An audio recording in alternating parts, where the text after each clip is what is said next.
78 out of 100, that was the highest score she'd ever seen.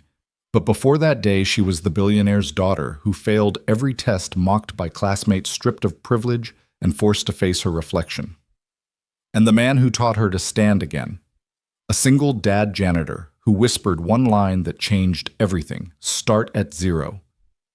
This is the story of downfall, pride, and second chances, where a broken girl, a relentless mother, and a quiet janitor collide in ways no one saw coming. Follow my story to the end and comment the city you're watching from. I'd love to see how far this story reaches. The classroom had never been this silent. Even the hum of the fluorescent lights seemed to hold its breath. Mrs. Carter's red pen struck like a gavel against paper as she slid the test across the desk. 18 out of 100, the teacher announced, her voice sharp enough to slice through the stillness. It wasn't meant to be a sentence, but it landed like one. The room exhaled, not with sympathy, but with hunger. A few kids chuckled under their breath, the cruel kind of laughter that thrived on someone else's humiliation. Others leaned in, waiting for the reaction. At the back, Emma Carter straightened her shoulders, sliding her sunglasses higher up the bridge of her nose, even though the blinds kept the sun away. She tilted her chin like she had seen her mother do in boardrooms, and the smirk, thin, rehearsed a shield, settled on her lips. If she showed even a flicker of pain, they would devour her. The numbers on the page, bleeding red, glared up at her 18-100. She folded the test with a casual flick, tucking it into her designer backpack. The bag itself cost more than most kids' families spent on groceries in a month, and Emma wore it like armor. Guess money doesn't buy brains, a boy muttered 2 rows over. Emma didn't turn. She didn't flinch. She simply rose her sneakers, clicking against the tile as the bell shrieked. Students spilled into chatter, but the laughter trailed behind her like smoke. In the parking lot, her Audi gleamed under the gray morning light, sleek and black, as if it were a trophy rather than a car. She tapped the fob, savoring the jealous glances that still followed her despite the grade. Control. That was the illusion she clung to. Then the tow truck lurched into view. Metal clanged, chains rattled. The Audi jerked upward, hoisted into the air like a carcass on display. Emma froze, her sunglasses sliding down her nose. "What is this?" she barked, her voice high brittle. The driver didn't look at her. Order came from the owner, Victoria Carter. The name hit harder than the laughter that erupted behind her. Phones appeared like weapons recording the scene, the billionaire's daughter losing not just a car but her dignity. Emma shoved through the crowd, heat flooding her cheeks. She stormed back inside, sneakers squeaking against polished floors, each step louder than the last. She cut down a side hallway one students rarely used. That's when she heard it. A mop sliding in slow, steady rhythm. The faint squeak of water across tile. At the far end of the corridor, a man in a faded janitor's uniform moved in deliberate arcs. His hair was peppered with gray, his jaw rough with stubble. His sleeves were rolled, revealing forearms corded from years of work. He didn't look up when she passed, but his voice drifted low, calm as still water. "If you want to win, kid," he said, "start at zero." Emma froze mid-step, her anger colliding with confusion. She turned halfway, narrowing her eyes. "Excuse me?" The man leaned on the mop handle, studying the streak of water glinting on the floor. His gaze, when it rose, didn't waver. "All that noise out there, cars, clothes grades." "It's nothing. You want to learn, start at zero." Emma barked out a laugh, sharp and hollow. "Yeah, thanks, Shakespeare. I'll keep that in mind while you're—" She flicked her hand. "What waxing floors?" His expression didn't change. He simply pushed the mop forward again, water spreading like glass across the tiles. "Floors stay clean when you do the work," he said evenly. "So do people." Emma rolled her eyes, but the words snagged somewhere deep, like burrs she couldn't shake off. She marched away, sunglasses back in place, smirk restored. But her chest burned and the phrase trailed her into the silence. Start at zero. That night, the Carter mansion's marble kitchen glowed beneath chandeliers. Victoria Carter stood at the center phone pressed to her ear, her voice slicing through the air. "No, the report is unacceptable. I don't pay for excuses. I pay for results." She ended the call with a snap, then turned to her daughter. "You got an 18. Emma leaned against the fridge, arms crossed. "So I don't need algebra to run a company. That's what accountants are for." Her mother's eyes, steel gray, narrowed. "Don't you dare talk to me like you've earned the right to dismiss it. If you worked for me, you'd be fired. I'm not your employee. Emma shot back, her smirk wobbling. I'm your daughter. Big difference. Victoria stepped closer, perfume sharp and suffocating. The world doesn't care, Emma. Either you become someone or you'll be another rich kid with no spine, and I won't carry you. The ticking of the clock filled the silence. Emma wanted to spit something back, but the weight of her mother's words pressed against her chest like iron. She grabbed a soda, cracked it open, and stormed upstairs. Later, she stared at the ceiling of her cavernous room. The Audi was gone, her credit cards canceled. Even her driver had been reassigned. She was stripped down, humiliated, and worst of all, alone. But in the quiet, one sentence pulsed through her mind, stubborn as a heartbeat. If you want to win, start at zero. The bus stop had never looked so unforgiving. Emma Carter stood among the cluster of students she had mocked for years, her tailored blazer pulled tight against the morning chill. No tinted window sedan, no leather seats, no driver to shield her from stares. Just gum-stained pavement and the weight of silence punctured by muffled laughter. A boy whispered loud enough for her to hear, "Guess the princess lost her crown." Emma pressed her lips into a thin line and fixed her eyes on the cracked asphalt. She would not give them the satisfaction. The bus wheezed up, brakes squealing. She climbed aboard, her heels clicking against the metal steps. The smell hit her. First old leather, spilled soda sweat from 100 restless kids. Heads turned, some smirked, others pulled out phones. Emma slid into an empty seat near the back spine, straight eyes hidden behind her sunglasses. Her throat burned, but she would rather choke than let them see weakness. When the bus jolted forward, she gripped the edge of her seat. Start at zero. The janitor's words flickered again, unwanted but unshakable. By the time she arrived at Ridgeview, her armor had cracks. She marched through the halls, ignoring the sneers that trailed her like knives. And then she saw him again. The same faded uniform. The same steady rhythm of mop against tile. Daniel Cole didn't look surprised when her shadow fell across his floor. "You again," Emma muttered. "Me again." His tone was mild, but his eyes were sharp. She folded her arms. "What are you, some philosopher in disguise, quoting dead guys while scrubbing gum off the floor?" Daniel leaned the mop against the wall, crossing his arms. Stranger still, a girl with the world at her feet, who can't pass a reading test. The words sliced. Emma's cheeks flushed hot. "Screw you," she snapped, storming off before the sting could rise to her eyes.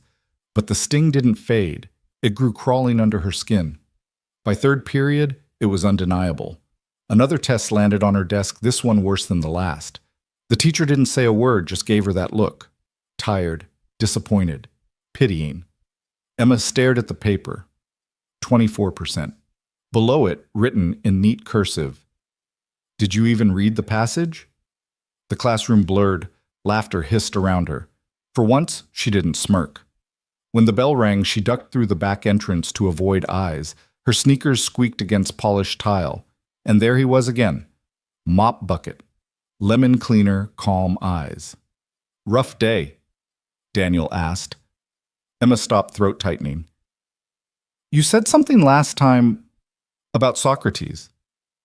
"You remembered. Yeah, weird for a janitor to quote philosophers."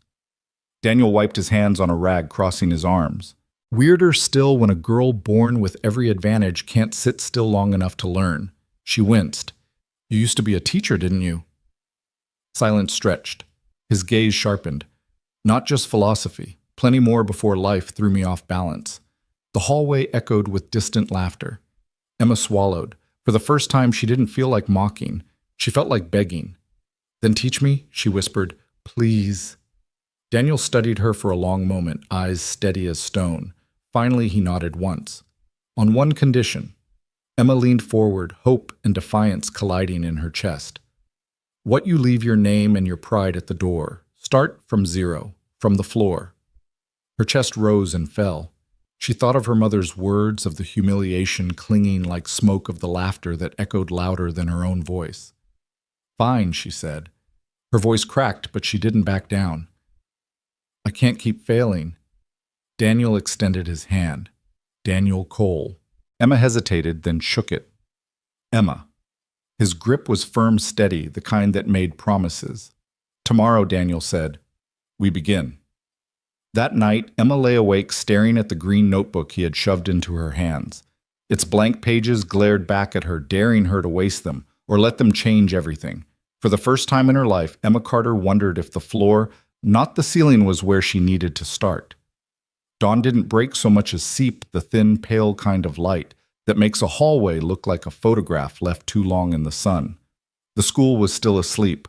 Lockers stood like sentries. The exit signs cast red ovals on polished tile.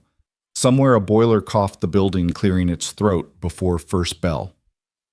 Emma Carter's sneakers squeaked once, then fell quiet.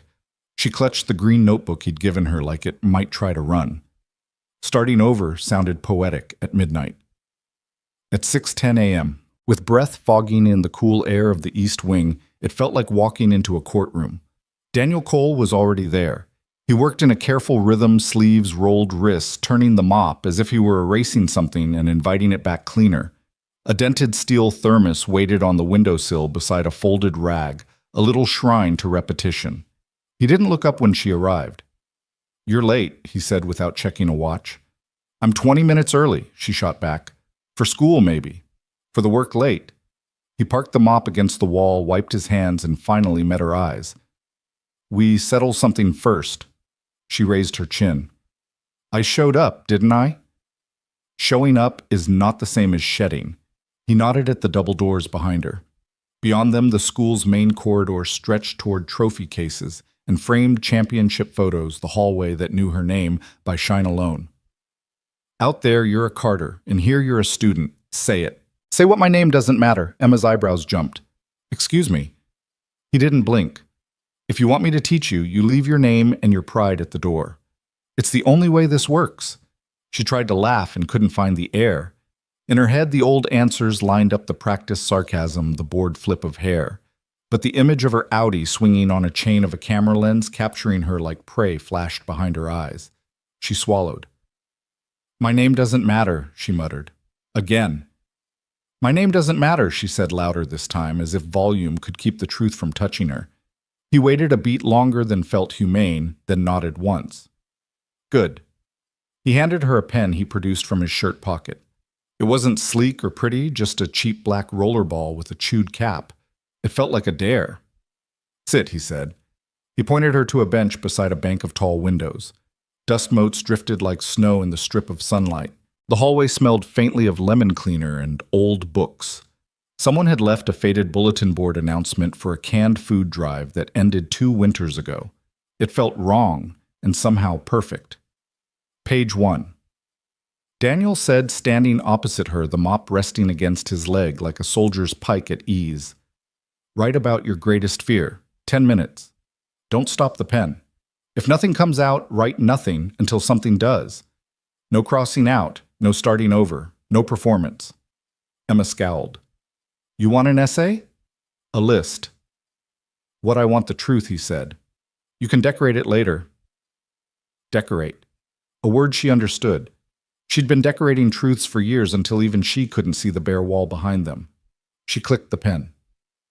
The notebook's first page looked like a cliff. "This is stupid," she said out of habit, more than conviction. He didn't argue. He checked his phone. The glass was cracked in a spiderweb at the corner and started a timer. Go. The first seconds hurt physically the way a limb protests after being asked to move for the first time in too long. The pen scratched, hesitated, skittered. She wrote about hating tests, then about hating teachers, then about hating the way her mother's heels sounded on marble when she was angry. The sentences came in fragments, ugly and obvious, and not at all like the essays that had earned her last night pity and first morning failure. 90 seconds, Daniel said. She squeezed the pen harder. The ink track grew darker. Something gave way, not a breakthrough, so much as a tiny knock at a locked door. She wrote, "I'm afraid I'm stupid." The word looked bigger than the line could hold. Her hand shook. She didn't cross it out. She kept going. "I'm afraid if I try for real and fail, there will be nothing left to pretend with. I'm afraid my mom loves a version of me that doesn't exist. I'm afraid of rooms where people already decided who I am." 30 seconds. The timer chirped. Emma's last sentence trailed off in an ink bruise. She capped the pen like she was bandaging a wound and flipped the notebook shut, breathing hard for no good reason. Daniel didn't take the notebook. Again tomorrow, he said. Same question. Tomorrow. She laughed without humor. You didn't even read it. It's not for me. His tone had narrowed into something surgical. It's for you. Fear only shrinks when you look it in the eye 3 times. She bristled. That's not how tests work. That is exactly how learning works. He leaned his hip against the window ledge and folded the rag like a figure 8, neat and automatic. 1 pass makes a floor look fine. The 2nd pass shows the stains. The 3rd, if you're patient, you see the real tile. Oh my God, are you seriously comparing me to grout? I'm comparing bad habits to grime. He allowed himself a thin smile. Both are sticky. She stared at him. So that's your big plan. Make me journal until I magically get an A. He cocked his head. Do you want a trick or a foundation trick? She said reflexively. Obviously. Honest. Good. But tricks fail when the lights go out. He nodded toward the notebook. Foundation keeps you standing when they do. She looked away toward the row of lockers opposite. The metal reflected the window light in long silver ribs. Somewhere in the building, a custodian cart rattled. Somewhere else, a door latch clicked. The school was waking up. What happened to you? She asked suddenly. You talk like somebody who used to be more. More what he said. More than this. She gestured vaguely to the mop, the bucket, the uniform at odds with the precision in his voice. He considered her for a beat, then reached for the mop again. I used to teach, he said. Writing, a program for kids who needed a place to start. What happened, budget? The word landed like a dropped wrench. He didn't elaborate. For reasons she didn't fully understand, she felt a slice of anger on his behalf, hot and immediate. The world moved money with the flick of a finger. How did a flick decide which futures lived and which died? He was already over it, or at least over talking about it. He tapped the mop handle against the floor near her toe, and the small, clean sound snapped her attention back. Second exercise, he said. Read out loud. She stiffened. Absolutely not. Your voice has to learn it can carry your thoughts. My voice carries just fine, she said, and even she could hear the falseness in it. He waited. She opened the notebook again, found the place where the ink bruise had dried into a small continent, and cleared her throat. The first words came out sideways, her tongue tripping the way runners do the first day back on a track. She read too fast, then too slow. The sentence about being stupid scraped her throat raw on the way out. She thought she'd skip it. She didn't. Her voice shook. It didn't break. When she finished, the hallway felt different, like someone had opened a window she couldn't see. Daniel didn't clap. He didn't give a gold star or a pity smile. He nodded once, the same way he'd nodded, for my name doesn't matter, as if he were marking the lay of a foundation stone. Homework, he said. She groaned. Seriously. You'll write the same thing again tonight, he said, but slower. Then you'll sleep. In the morning, you'll copy it once more, then bring all 3 pages. That's reps, he said. Trying doesn't build muscle. Reps do. She hooked her hair behind her ear and studied him for a second like she could catch him falling out of character. But there was no performance on his face. Just a steadiness that didn't wear out under scrutiny. A shriek of a bell far down the corridor cut the quiet. The building exhaled. Voices and footsteps spilled into the main hall, faint. At first, then louder, the sound of 100 stories coming back online. Emma stood clutching the notebook. What am I supposed to do when people laugh? Decide which war you want to win, he said. That sounds like something on a poster. It's something learned on a floor. He tipped his chin toward the approaching noise. Out there, your ego wants a scene. In here, your mind wants a life. Feed the right one and the other starves. She started to roll her eyes and found she couldn't quite get them to do it. You know you're infuriating, right? I've heard, he said. His mouth twitched just barely. He picked up the thermos, unscrewed the cap, and poured a splash of coffee into it. The smell drifted between them, dark, honest, no sugar. Without thinking, she reached for the pen he'd given her and tucked it behind her ear, like she'd seen writers do in films. It stayed there too heavy, and just right at the same time. Same time tomorrow, he said. She hesitated. What if I'm late? You'll be late, he said. You'll also be here. She started to say something and didn't. She had the strange sense that if she stayed 1 second longer, he'd see right through her. She turned toward the double doors. The main corridor burst into view, lockers, slamming sneakers, squealing laughter, vaulting off cinder block and glass. Someone brushed past and muttered, "Look who's up early." Punishment hour with the janitor. Emma's chest lifted. The old line, sharp, cruel automatic, rose to her tongue. She tasted it, then let it dissolve. "Enjoy your day," she said instead, and kept walking. At lunch, she ate alone by choice, the green notebook open, flat on the table. She copied the morning's lines slowly, angrily, then less angrily. When she reached the sentence about being stupid, her stomach clenched, but her hand didn't stop. By last period, she'd tucked the notebook inside her hoodie, like smuggling out a small living thing. That night, her room felt too ornate for what she was trying to do in it, too much glass and chrome and expensive nothing. She sat cross-legged on the rug near her window and wrote the fear again slower. The word stupid didn't shrink on the page, but it didn't swell either. It just sat there, honest and unwelcome, like a guest who'd come to stay until you learned its real name. When her mother's heels clicked down the hall, Emma flipped the notebook shut and stared at the door. The steps passed. The house held its breath. She opened the notebook again and underlined a sentence she hadn't planned to write. "If I fail after trying, at least the failure will be mine." She didn't know it yet, but that line would hold when the rest of the world pushed. In the morning before the sun decided what kind of day to be, Emma was already lacing her sneakers. She slid the notebook into her bag and caught her reflection in the mirror. No sunglasses, no smirk, just a girl with a pen behind her ear and ink on her fingers. The bus hissed, the hallway yawned. The east wing waited in its quiet strip of light. She walked faster. The east wing smelled faintly of dust and lemon, like an old library that hadn't quite given up on being useful. Emma Carter pushed open the heavy door with her shoulder clutching the green notebook like it was fragile glass. Daniel Cole was already there, sleeves rolled, mopping the corridor in long, deliberate arcs. His motions were so precise they almost looked rehearsed, like a soldier performing drills. The bucket wheels squeaked with each shift, a slow rhythm that filled the silence. "You're early," he said without glancing up. Emma cleared her throat. "You said we'd start today." "We did." He leaned the mop against the wall, folded the rag in his hand like a deck of cards, and finally turned to face her. His eyes carried no rush, no surprise, just that unsettling steadiness she couldn't decide if she hated or needed. "But before we start," he continued, "we settle something." Emma frowned. "I already said it yesterday. My name doesn't matter. Words mean less without weight. Today I want you to act like you believe it." She bristled. "How am I supposed to do that? By listening? By not hiding behind sarcasm? By sitting down and working like everyone else?" Her first instinct was to laugh, to make some quip about how the Carter name had paid for half this school's renovations. But the memory of her Audi being dragged off a tow truck silenced her. Instead, she muttered, "Fine." Daniel gestured to a worn wooden bench under a tall window where dust swirled in a stream of pale light. "Sit."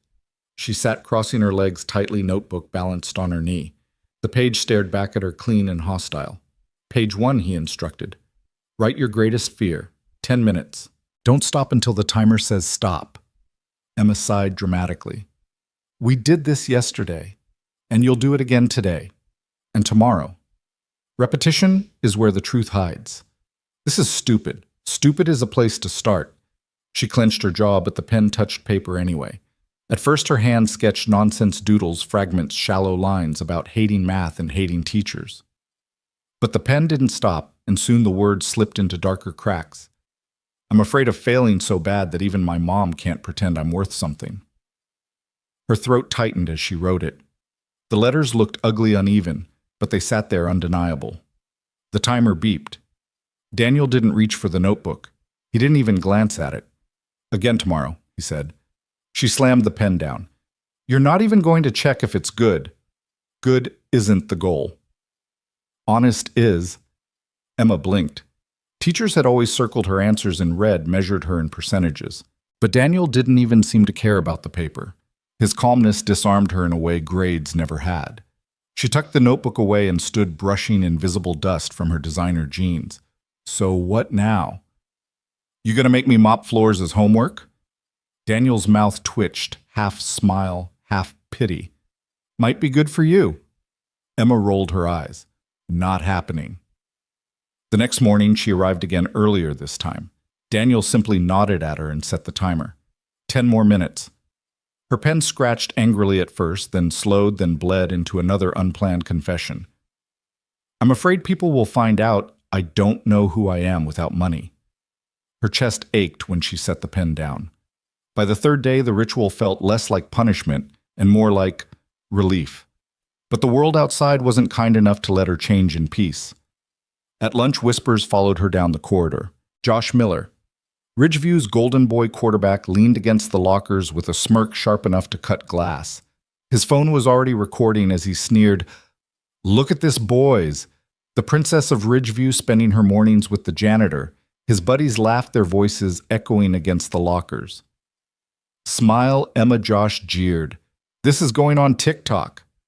At Princess of Mops. Emma's fists clenched, her vision tunneled red. She took a step forward, ready to lunge, but then from the end of the hall, Daniel's voice cut through like a bell. Stop. Emma froze mid-step. Josh's laughter rang louder. He's mocking me. Emma snapped, her voice cracking. Your ego wants to win today, Daniel said calmly, eyes locking with hers. Your mind wants to win for life. Decide which one you'll feed. The words cut sharper than Josh's taunts. Emma's fists trembled, but slowly, painfully, she unclenched them. Josh scoffed, shoving his phone into his pocket. Whatever. Enjoy your mop club, Carter. He strutted away, his laughter fading. The hallway fell into heavy silence. Emma collapsed onto the nearest bench, shame burning her cheeks. You think I'm weak now, don't you? She muttered. Daniel shook his head. No, I think you just learned restraint, and restraint is harder than throwing a punch.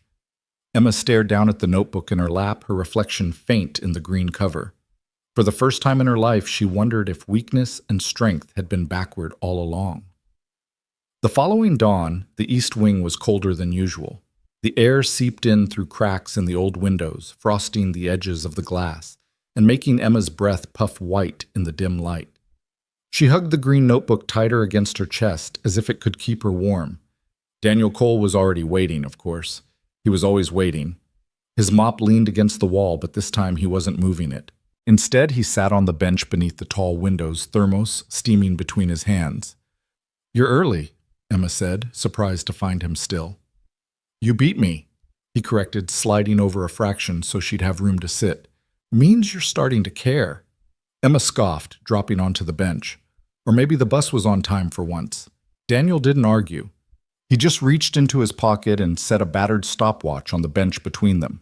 Its glass face was scratched, its numbers faint, but it ticked with relentless accuracy. 10 minutes, he said.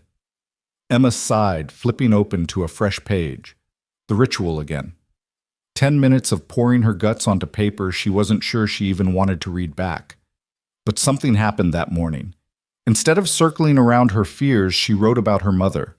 About Victoria's sharp words about the way heels on marble echoed like judgment, about the way silence in the mansion felt heavier than noise. By the time the timer beeped, her hand ached, but her chest felt lighter. Daniel glanced at the notebook, but didn't reach for it. Bring it again tomorrow. Emma slammed it shut. Don't you ever get bored of saying the same thing? His eyes softened, though his tone stayed even. That's the point. Repetition is what scrapes away the lies. She looked at him, at the calm lines on his weathered face. For a moment she saw past the uniform and the mop and wondered who he had been before life demoted him to this. Why do you even care if I learn anything? She asked suddenly. He shrugged, sipping from his thermos. Because I've seen kids with less than you learn to fight for truth. And I've seen kids with more than you waste it all. Which side you fall on? That's your choice. Emma rolled her eyes, but the words settled inside her, stubborn and heavy.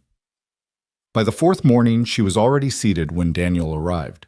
The notebook lay open on her lap, her pen moving before he even spoke. He paused at the end of the hall, watching for a moment, and though his expression didn't shift, the faintest twitch touched the corner of his mouth. You know what your problem is, Carter? He asked quietly. Emma looked up, glaring. I thought we left names at the door. Exactly, Daniel said. Your problem is you keep sneaking it back in. Her jaw tightened. I'm trying. Trying doesn't build muscle. Reps do.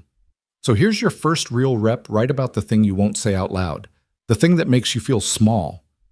Emma's stomach lurched.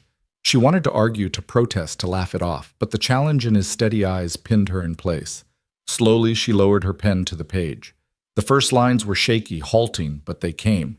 She wrote about standing in her mother's shadow, about never feeling enough even when everything around her screamed that she had it all. When she finished, her hands were trembling and she slammed the notebook shut. Happy now, she snapped. Daniel didn't look at the notebook. Better. You're closer to the floor. She groaned, shoving the pen into her bag. You and your metaphors, man. He stood, picking up the mop again. Metaphors last longer than numbers on a page. Remember that. Later that week, something unexpected happened. When Emma entered the East Wing, she wasn't alone. A girl with dark braids and thick glasses stood by the library door, clutching a stack of textbooks to her chest. She looked startled, as though she'd stumbled into a secret. Am I interrupting? The girl asked timidly. Emma narrowed her eyes. This isn't tutoring. But Daniel lifted a hand. If you're here to work, you're welcome. Leave your name at the door. The girl hesitated, then nodded. Priya, I freeze on essays. I just thought maybe... Emma groaned. Great, now it's a club for misfits. Daniel didn't flinch. Better misfits who build something than heirs who break everything. Priya slid into a seat across from Emma.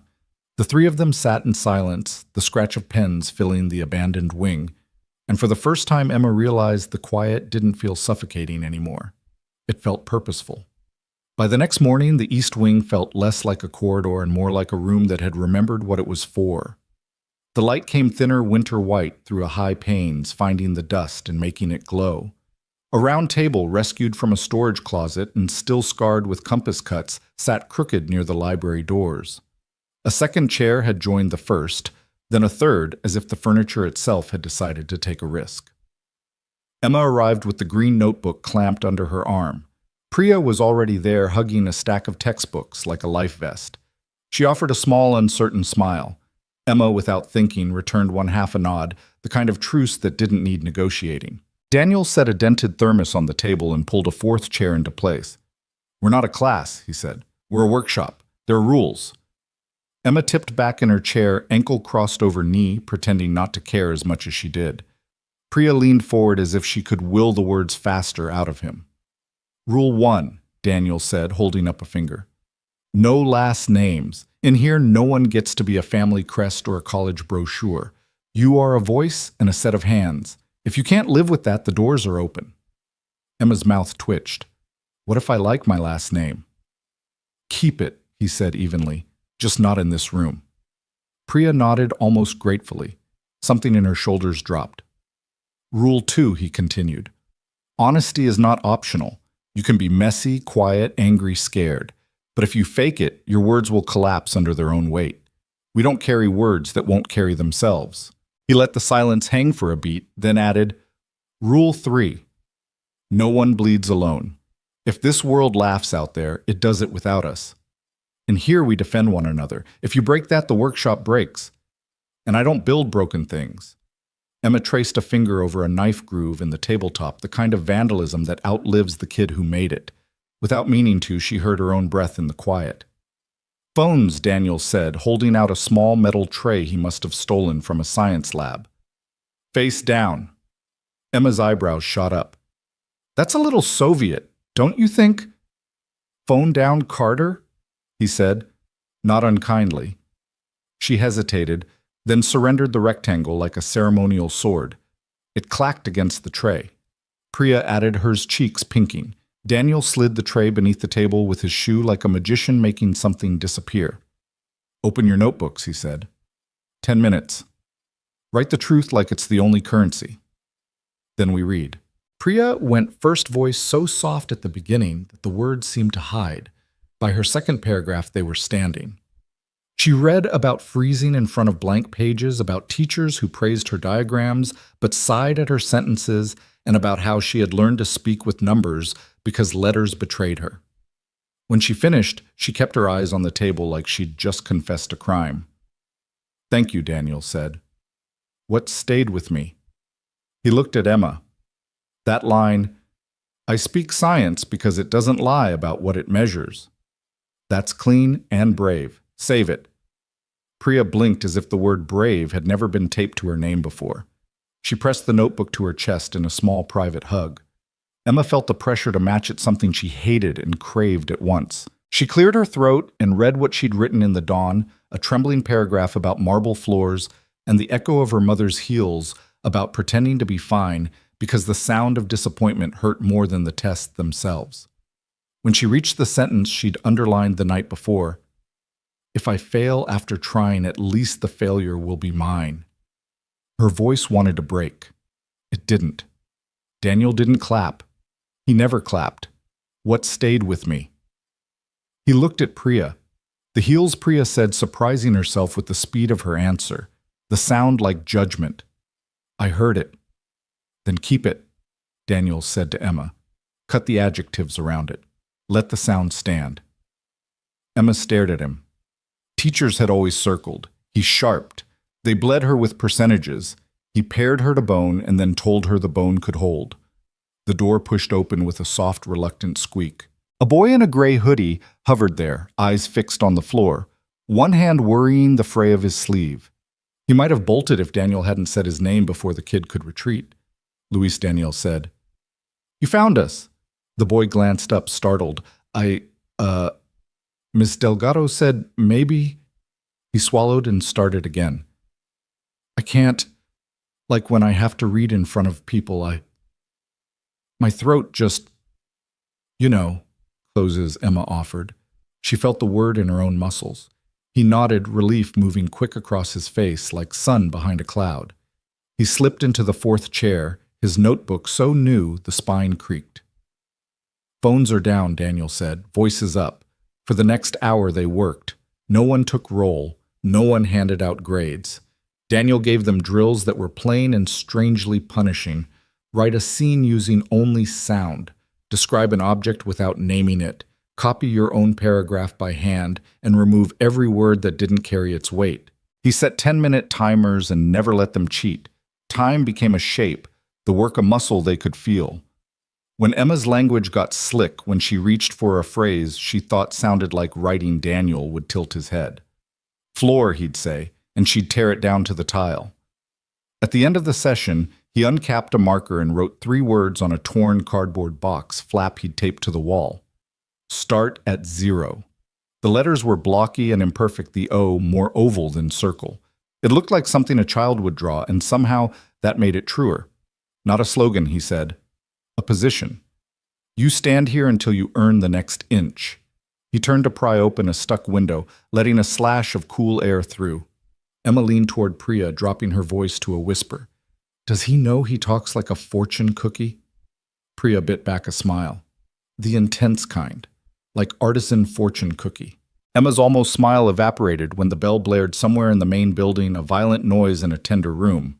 They packed slowly, reluctant. When they reached under the table for their phones, Daniel kept a palm over the tray for half a second longer.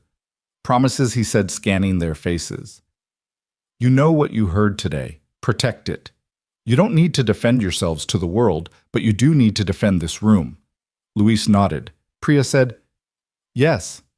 Emma, to her own surprise, found herself answering, "Okay." They spilled into the hall, words unused to their throats, shoulders hitching, as the noise of the regular day poured over them, lockers slamming, sneakers, squealing announcements crackling. As they turned the corner toward the main corridor, 2 boys leaned back from a drinking fountain. One of them, a wide receiver with a haircut that cost more than Emma's first 3 notebooks, looked up through wet lashes and smirked. "Morning study group," he said. "What are we studying, janitorial science?" Luis ducked his head. Priya went very still. Emma felt the old gasoline heat catch in her chest. She could pour it. She could watch it burn. She pictured Josh's phone the way it would love her rage. She pictured Daniel's cardboard letters on the wall. "English," she said, voice light. "You should try it sometime. Word is, colleges are into words."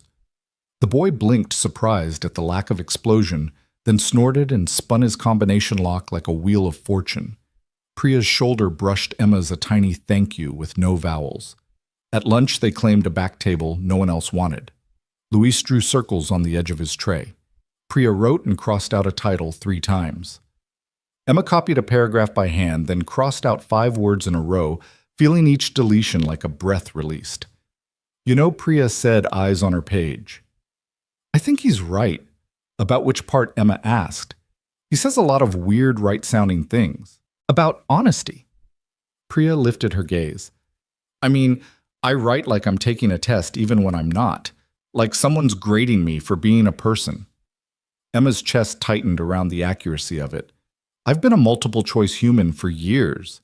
Luis laughed unexpectedly, a small, real sound. Same. I always pick C, even when it's wrong. They smiled together, 3 kids who had 24 hours earlier had nothing to do with one another except a hallway and a building and the urge to survive them both. That afternoon, the rules crossed from room to rib. When a teacher asked Emma to read a paragraph from the textbook, she did tripping twice, correcting herself once deciding not to die over the 3rd fumble. When a group project turned into the usual scramble to crown a leader, Priya said quietly but clearly, "Let's start by listening." When a kid at the vending machine shoulder-checked Luis and called him mute button, Emma said, "He talks when it matters." The cracks in Emma's armor didn't feel like failures anymore. They felt like windows. Through them she could see out and other people could see in. Near the end of the day, as the final bell yawned, the building open, a whisper moved ahead of them in the hallways, a thin electric thread. It had a name attached to it, Josh. He was laughing harder than the joke required, phone loose in his hand, as if everyone else's life was content he was producing. He passed them without stopping, but he looked too long and he smirked too easily. Emma felt the gasoline heat again and let it pass through. Later, she would learn that restraint was not a one-time virtue, but a repeated choice, a muscle trained by mornings and ink and cardboard commandments. For now, she walked with Priya and Luis back toward the east wing. The library door was propped with a rubber wedge. Inside, the table waited with its compass cuts, and the cardboard flap hung crooked on the wall, the marker letters already smudged by a careless shoulder. Emma reached out and traced the O with her fingertip, as if completing the circle would make the rule stronger. It didn't make anything easier. It made something possible. Tomorrow, Priya asked. Same time, Emma said. Don't be late, Luis added, and they all laughed because lateness was the least of what had brought them here. Outside, the sky had dropped a shade, the light turning pewter over the parking lot. Emma took the bus home and watched the town scroll by barber shop bakery, a church with a cracked bell. Her reflection in the window held the pen behind her ear and a line of ink across her knuckle. She looked like someone who had been doing work no one could film. Back in the mansion, the heels would click on marble and the house would perform its echo. But in the morning, the door to the east wing would stick, and then give, and the notebooks would open and the timer would start, and the circle of chairs would be a place she could stand even when sitting down. Somewhere down the hall, someone laughed too loud. Somewhere else, a roomer learned to walk. It didn't matter. The workshop had 3 rules and a cheap marker sign that said enough for now. Start at 0. The next week arrived with rain that drummed on the high windows of the east wing, smearing the daylight into soft gray. The sound carried into the room where 4 chairs now sat in a crooked square notebook stacked like armor on the table. Luis arrived first, hood-up shoes leaving dark prints on the tiles. Priya slipped in behind him, balancing an umbrella and her ever-present stack of textbooks. Emma was last, hair-damp, cheeks flushed from running. Daniel didn't comment on their tardiness or their dripping shoes. He slid a paper bag onto the table and unwrapped 4 foil packets, the smell of warm breakfast burritos filling the room. Writers burn calories, he said. Eat. Luis's eyes widened as if free food might vanish if he blinked too long. Priya whispered a thank you so soft it nearly drowned in the rain. Emma broke hers in half and immediately asked, "What's the catch?" Daniel leaned against the windowsill. "No catch, but while you chew, you'll listen." He held up a folded sheet of paper covered in his rough handwriting. "This isn't from me. It's from Baldwin. James Baldwin. Heard of him?" Luis shook his head. Priya raised a cautious hand. Emma crossed her arms. My mother says Baldwin was too angry to be useful. Daniel gave her a level look. Then maybe she was never listening. He read, "You write in order to change the world, knowing perfectly well that you probably can't, but also knowing that literature is indispensable to the world." The rain hushed at the windows as the words landed. Luis leaned forward. "So, even if nobody cares, you write anyway?" "Exactly," Daniel said. "Because writing changes you, and sometimes that's the only change you can control." Emma tore off another piece of burrito, chewing slower. The idea that failure could still matter pressed at her ribs like a bruise. They began their drills. This time, Daniel pushed harder. "Describe a room you hate without naming it. 10 minutes. Emma wrote about the Carter estate dining room, the endless table, the silver that glared like teeth, the silence that wasn't silent but judgment. She didn't use the word mansion once. Priya wrote about the chemistry lab where her hands shook so badly she dropped a beaker and everyone laughed. Luis wrote about the bus ride where seats filled in pairs and his was always left empty. When they read aloud, the rain quieted like it too wanted to listen. Daniel pointed out what lived in each Emma's glare like teeth. Priya's glass breaking like laughter. Luis's empty seat heavier than a person. "These are truths," he said. "Don't hide them." Emma pretended to shrug it off, but inside she felt the sting of recognition someone had named the ghosts she carried and called them sentences worth saving. At lunch that day, the three of them stuck together again. Their corner table felt less like hiding and more like claiming. Priya scribbled lines between bites. Luis doodled guitars on his napkin. Emma leaned back and asked, "What happens when people find out about what Priya asked? That we're doing this? That a janitor is teaching us like some underground class?" Luis smirked. "Then we tell them it's invite only." But the truth arrived faster than they imagined. That Friday, as Emma opened her locker, a folded printout slid free and landed at her feet. It was a screenshot from Josh's phone, grainy but unmistakable. A picture of Daniel leaning over the workshop table, hands spread on the compass-scarred wood. Above it, Josh had scrawled in Sharpie, "The janitor's pets." A group of kids loitering near the vending machines burst out laughing. Emma's face went hot. Priya froze. Luis's fists clenched. "Don't," Emma muttered, seeing the fight building in Luis's jaw. She crumpled the paper and shoved it deep into her backpack. "He wants us to explode." "We won't," Priya's voice shook. "But now everyone knows." Emma took a breath and forced herself to remember the cardboard on the workshop wall. "Start at 0. Then let them know," she said, her voice steady. "We'll write better than they'll ever laugh." That afternoon, they returned to the East Wing with the tension thick in the air. Daniel was already waiting, mop leaning against the doorframe. He studied their faces and the way Priya's hands trembled as she opened her notebook. They found out Emma admitted. Josh posted a picture. Daniel didn't flinch. He just moved to the cardboard sign and underlined the word 0 with his marker until the cardboard nearly tore. "Then this is the test," he said quietly. "Do you stop because the world noticed, or do you keep going?" Emma's throat tightened, but she nodded. Luis opened his notebook. Priya steadied her pen. They chose to keep going. By Monday morning, Ridgeview High was buzzing with Josh Miller's stunt. The photo of Daniel and the 3 students had spread faster than Emma could have imagined. It was plastered on group chats, printed and taped to lockers, whispered about in the cafeteria. Everywhere she walked, she felt eyes on her, some mocking, some curious, all cutting. At her locker, 2 girls from the debate team walked past, giggling loud enough for her to hear. "Guess Billionaire's kids really do slum it sometimes," one sneered. "Maybe she'll get extra credit for learning how to scrub toilets," the other added, and they both burst into laughter. Emma's throat burned, but she didn't reply. She tightened her grip on the green notebook inside her bag, her lifeline to the one place that didn't feel suffocating. That afternoon, she stormed into the East Wing before anyone else. Daniel was wiping down a row of desks, his motions steady as always. She slammed the notebook on the table. "Do you even realize what's happening out there?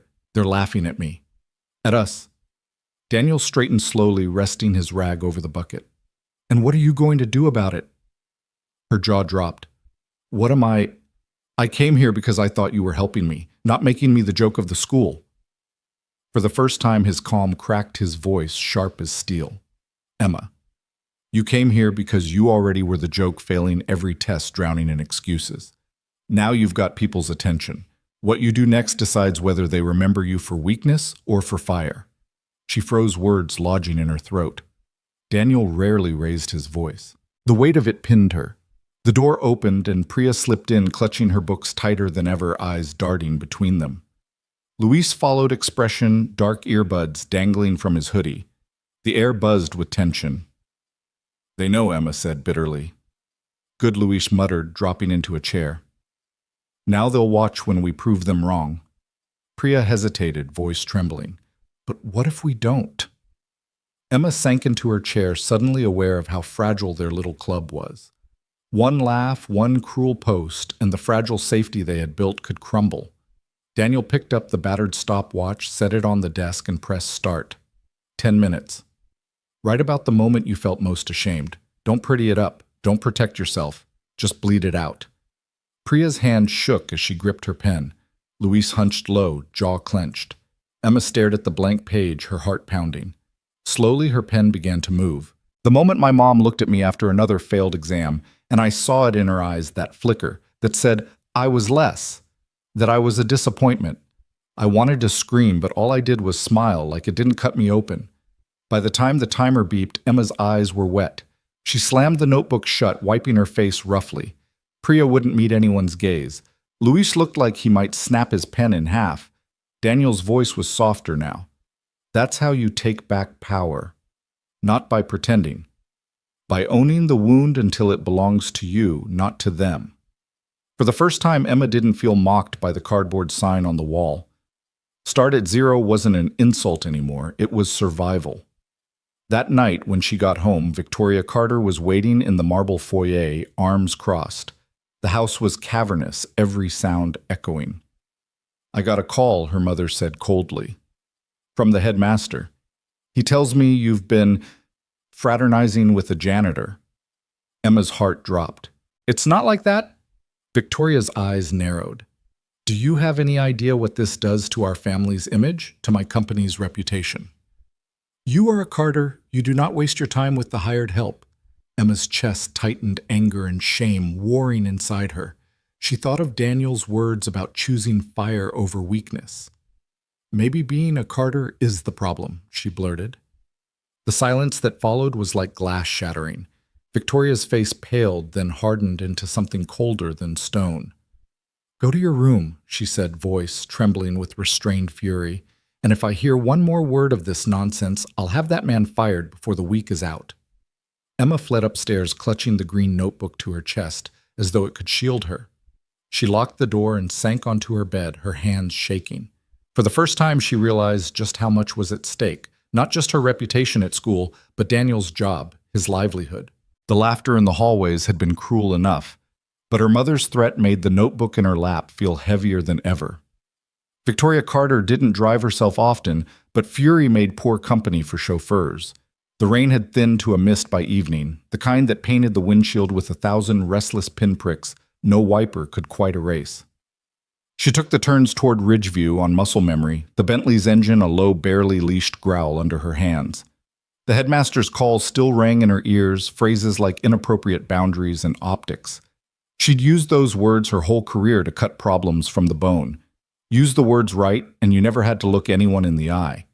She told herself she wasn't here to look anyone in the eye. The lot was mostly empty. Sodium lights hummed, throwing cones of pale orange over slick blacktop. A maintenance truck idled near the side entrance, its headlights off its cab glowing with the blue of a phone screen. The school's glass doors stood dark, riddled with exit signs flickering like distant buoys. Victoria killed the engine and sat for a moment, hands on the wheel, the leather cool beneath her palms.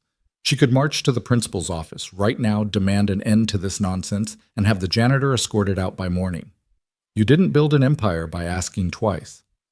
Her phone buzzed on the passenger seat. A board member. Saw the post. Do you need me to handle this? She typed and erased 2 responses. The pregnant pause of indecision irritated her. She chose the safest lie. Evaluating, she wrote, more tomorrow. On the far side of the lot movement, a man stepped from the shadows of the east wing, a mop handle propped on his shoulder like a weary rifle. He held a backpack in one hand and a paper grocery bag in the other. A small figure trailed him, more shadow than child, a pink jacket bright against the drizzle. Victoria leaned forward. Daniel Cole set the mop carefully against the brick, then crouched to the child's level. The little girl stood pigeon-toed, one lace dragging in the wet. She looked up at him with the complete trust of someone who had never considered that an adult might drop her. He dropped the grocery bag on the curb and reached for her sneakers. "Foot," he said softly. The girl lifted one without question. He looped the lace, pulled double-knotted, then ran a thumb along the bow, the way a craftsman tests a joint. The jacket's hood fell back, and the girl laughed, the sound small and round and real enough to cut the last of the rain. Again she demanded, presenting the other foot with regal urgency. Again he agreed, which was the word Victoria had said to 100 teams in 100 meetings, and never once in that tone. The second shoelace was crooked. He didn't fix it. He tugged it without judgment and tapped her knee. "Good. Good." She sang, then lifted the paper bag and peered inside. "What's for dinner? Pasta. The cheap kind that pretends it's expensive if you add basil." He ruffled her hair. "We'll argue about homework while it boils." "You'll lose," she said with great authority. He laughed. "I always do." The exchange was so ordinary, so unmarketed, that Victoria's vision blurred for a second. She blinked hard and blamed the rain. Then the girl did something that unsettled her more than the laugh had she reached into the bag, pulled out a spiral notebook and a fistful of markers, and sat immediately on the curb to draw. The page bloomed with a circle. The letters around it were unsteady, the proportions wrong, but the intention was unmistakable. Start at 0. Victoria's mouth thinned. There it was, the phrase Emma had hurled at her like a dare, a commandment written by a child's hand on a wet curb, the world insisting on its meanings and refusing to ask permission from her. She could step out. She could cross the lot in her immaculate heels and announce herself and end this scene with a sentence. She imagined it, the man standing, the easy tenderness hardening into the employee neutrality. She knew how to dominate the child, hiding her drawing and learning in one instant to keep her gifts out of sight. The picture tasted like victory and ash. Victoria stayed in the car. It was ridiculous. She knew that to envy anyone in a faded uniform, to envy a cheap notebook and a crooked shoelace, and the absurd dignity of a paper bag with pasta inside. But envy came anyway, not for his life, but for how completely he seemed to be inhabiting it. Her mind tried to defend her. You provide 10,000 shoelaces to 10,000 kids every year. A familiar internal voice argued, listing donations and endowments and photographs with children that found their way into annual reports. It was a good voice, the voice that had saved her 100 times. It sounded thin against the rain and the small girl's laughter. Daniel stood, slung the backpack over his shoulder, and picked up the mop again because the night didn't care that he had a daughter, or pasta, or joy. He walked toward the east wing, and the girl hopped along his shadow, counting his steps like a secret game. As they drew close to the doors, Victoria saw Emma's face inside the glass. Not the whole of it, just the pale oval of her daughter's reflection as she passed between shelves, her green notebook tucked under an arm. Emma paused for a heartbeat, turned as if sensing her mother's gaze through steel and glass and rain, then moved on. The door swung slowly shut behind her, a hush of hinge and rubber seal. Victoria's hand went to the door handle of the car before she could stop it. She could call out Emma and make a scene. She could call out Mr. Cole and make a point. She could call out to no one in particular and still own the air. Power was a habit. Power hated stillness. She didn't move. She watched. Inside the lobby's dim light, Daniel handed the mop to another custodian, and the two exchanged a wordless nod. Men who spoke a language of weight, transferred of hours, logged, and floors to go. The girl raced ahead, shoes now soundless, as she crossed the old library threshold. She propped her drawing against a stack of green notebooks like it was a banner. Her circle wobbled, but it held. Victoria remembered unwanted a night years ago when Emma was small, and shoelaces still confused her fingers. A nanny had knelt to tie them, while Victoria took a call about a lawsuit that could have gutted the company. Emma's eyes had been on Victoria the whole time, not the nanny, like a compass refusing to acknowledge the wrong north. The case had settled. The numbers had lined up. The board had applauded. The look in her daughter's eyes had not changed. "Damn it," Victoria whispered to the empty car. The word fogged the window and disappeared like a promise she couldn't keep. Her phone buzzed again. Her general counsel efficient as always. "We can file a complaint with facilities to remove him from student areas. Document trail matters if there's blowback." She typed with brutal automatic speed. "Draft it. Hold for my signature." Her finger hovered over send. Outside, the girl lifted her drawing toward Daniel, bouncing on her toes. He bent to look at it with the full attention of a person who had nothing more important to be doing. His eyebrows lifted. "We've got ourselves a logo," he said.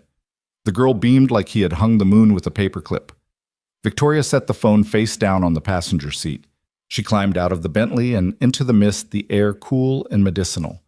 Rain tapped her coat with polite fingers and then forgot her. She took 2 steps toward the east wing and stopped.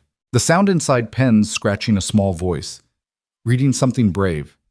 A boy clearing his throat and not quitting carried through the old vents. If she opened the door, the sound would change to accommodate her. Rooms always changed when she entered them. She could not remember the last time she had wondered what a room sounded like without her.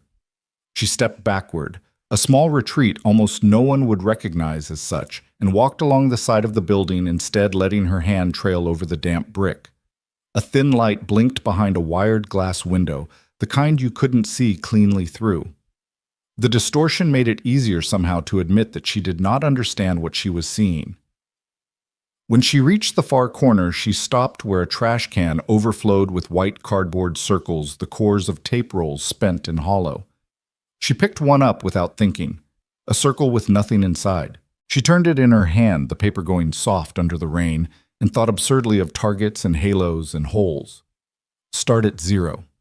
A circle wasn't nothing, it was a shape you could hold. Her phone buzzed again, insistent. She silenced it, slid it into her coat pocket, and with an impulse she would later call strategic, but knew in this moment was simply human, walked back to the Bentley. She did not drive away. She sat and watched the door. Daniel emerged an hour later with the girl asleep on his shoulder, her mouth slightly open, one fist still wrapped around a marker. He shifted her gently into the truck's cab and buckled her in with tenderness that made Victoria want to look away. He fetched the grocery bag and the mop last. He moved like every object mattered because it was part of their life, not because it cost anything. He closed the passenger door softly so as not to wake the girl, then stood with his hands on the roof, rain ticking against his knuckles. He looked out across the lot toward nothing in particular. A man measuring the space between what he had and what he had lost. And then he smiled to himself, small and private and real, and climbed in. Victoria started the Bentley only when his taillights had become a rumor. She drove home through streets that knew her schedule and traffic lights that seemed to prefer her. In the garage, she stopped the car and didn't get out for a full minute. The house lights had been turned on for her. The hallway would smell faintly of lemon and the suggestion of dinner she would not taste. She saw herself move through it, like a figure on a glossy page, sharp suit, correct nods, the hum of competence around a machine of a life. Upstairs in her study, the glass desk reflected her like a second, flatter woman. She set the phone down, opened the drawer where she kept contracts, and things more fragile than contracts, and then shut it again before the papers inside could accuse her. She pressed her palms flat on the desk until the cool bled into her skin. When she finally did pick up the phone, the draft to remove him from student areas still glowed. She deleted it. In its place, she wrote to the headmaster, "I want to see the space they're using. Schedule time. I need to understand the scope before we act." The message was all caution and plausible deniability. It was also the least she could do to buy one day. From the hallway, the ghost of a child's voice, years old and stubborn, rose in her mind. Again. Tie the lace again. Try again. Love again. Victoria clicked off the study lights and stood in the doorway listening to the house settle.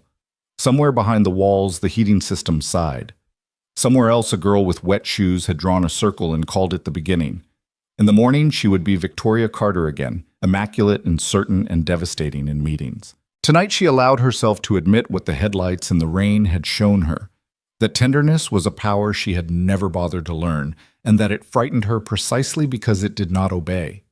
She turned toward the hall that led to Emma's room and stopped halfway. Some rooms change when you enter them. Some change you if you wait outside long enough. She chose for once to wait. Morning at Ridgeview had its own rhythm lockers slamming like drum sneakers squeaking across tile, voices bouncing off walls too old to absorb them. But in the East Wing library, the rhythm slowed. Sunlight spilled through tall windows, dust dancing like confetti in the air. It was the kind of light that made even silence feel alive. Daniel Cole pushed open the double doors with his shoulder balancing two cardboard boxes filled with notebooks and mismatched pencils. His daughter trailed him, swinging her arms like she was conducting the day. Inside, Emma Carter sat cross-legged on the floor, her notebook open across her knees. She glanced up, trying for aloofness, but her hand betrayed her. She'd already filled 2 full pages with circles and numbers, practice marks scrawled over and over. "You're early," Daniel said, setting the boxes down with a grunt. Emma shrugged. "Couldn't sleep." His daughter dropped her backpack with a thud and announced, "She wants to beat you." Daniel chuckled. "Does she now?" He squatted down so his eyes met Emma's. "You don't need to beat me, kid. You just need to beat yourself from yesterday." Emma's mouth quirked at the corner, caught between defiance and the faintest smile. The library smelled of old pages and floor polish, of rain still drying on the windowsills. Desks had been pulled into a loose circle, a whiteboard leaned against a wall, a stray squeak of marker from last night still visible. On the board in crooked letters, someone had written again, "Start at 0." Daniel clapped his hands. "All right, circle up. Today isn't about numbers, it's about voices. You're going to read, out loud." Groans and eye rolls came from the half-dozen kids gathering in the room. They were the quiet ones, the overlooked ones, the ones Ridgeview cataloged as average. They slouched in chairs braced for embarrassment. Emma's face reddened. She lowered her gaze to the open book in her lap. "I can't," she whispered. Daniel heard it, but didn't call her out. He simply picked a thin paperback from the box and handed it to another boy. "You start. Doesn't matter if you stumble." The boy read a line, then faltered. Another girl picked up where he left off, voice cracking. A third carried it further, and soon the halting words passed around the circle like a fragile ball. Nobody wanted to drop. When it came to Emma, the silence pressed heavy. Her hands tightened on the notebook. "Skip me," she muttered. Daniel crouched at her side. "Emma." She shook her head. "Tell you what," he said. Softly, voice steady. "Don't think of it as reading to us. Think of it as reading to her." He nodded at his daughter, who was busy drawing crooked stars in the corner of her page. Emma swallowed. "That's worse." His daughter looked up, all blunt honesty. "You're scared." Emma bristled. "I'm not scared." "Then prove it," the little girl said, folding her arms. Daniel hid his smile. The kid had inherited his stubborn streak. Emma lifted her notebook. The letters trembled, but her voice cracked out, barely audible at first. "The sun sets behind the—" She faltered.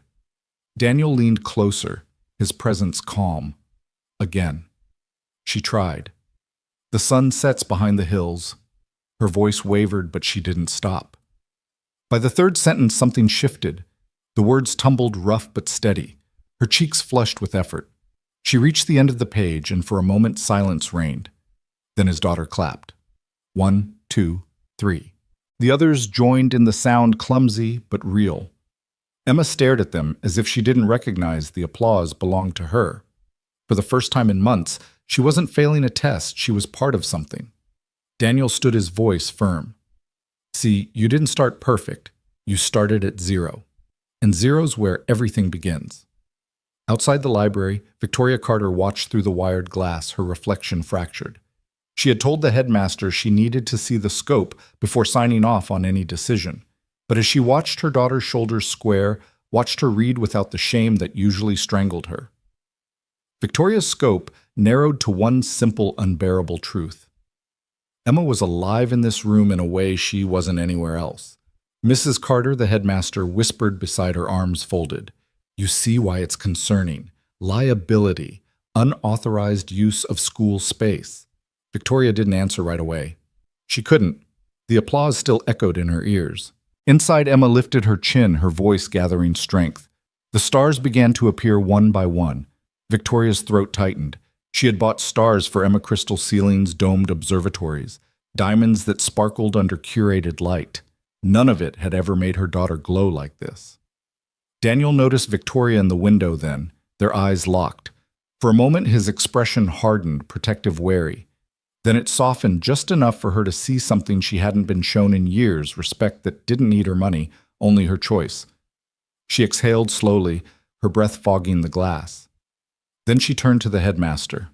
Not a word of this leaves this hallway. Not yet. He blinked. So you want him removed? No. She adjusted her coat, her tone brooking no argument. I want to watch. Back inside, Emma stumbled on a word and corrected herself without Daniel's help. She grinned wide and unguarded. His daughter clapped again, delight ringing through the room. For the first time in her career, Victoria Carter didn't calculate what came next. She simply stood in a hallway that smelled faintly of chalk and dust and let herself believe that maybe, just maybe, starting at zero wasn't a weakness, it was the only way forward. By the end of that week, whispers about the secret study circle weren't whispers anymore. Ridgeview was a hothouse of gossip, and Emma Carter's sudden change, her eyes brighter, her hand darting up in class more often, was fuel for every tongue. Teachers noticed too. When Ms. Franklin returned a graded essay with a red B scrawled across the top, instead of the usual failing mark, Emma nearly forgot to breathe. You've improved, Ms. Franklin said, with a raised brow, as if still suspicious of how. Emma tucked the paper quickly into her folder. Just trying harder, she muttered. In the East Wing library, the circle of chairs filled faster each day. Luis had started showing up before Daniel, dragging the heavy desks into place with a muttered, "Might as well get it over with." Priya brought thermoses of tea for everyone, setting them down with shy care. Emma arrived early too, her notebook clutched like a talisman. That Friday, Daniel leaned against the whiteboard, arms crossed. His daughter twirled on one of the chairs, humming. Today, Daniel announced, "We fail on purpose." Luis groaned. What kind of twisted pep talk is that? You're going to stand up here, each of you, and make as many mistakes as possible, Daniel explained. Mess up words, miss questions, say the wrong answer, and everyone else will clap for you because failure is practice. No shame, just steps. Emma stared at him like he was joking, but one by one the others tried. Luis purposely butchered a math problem, the wrong numbers tumbling out, and Priya actually clapped until her palms turned pink. Priya herself mispronounced 3 words in a row, and Emma found herself laughing not cruelly, but with relief. When it was Emma's turn, her knees shook.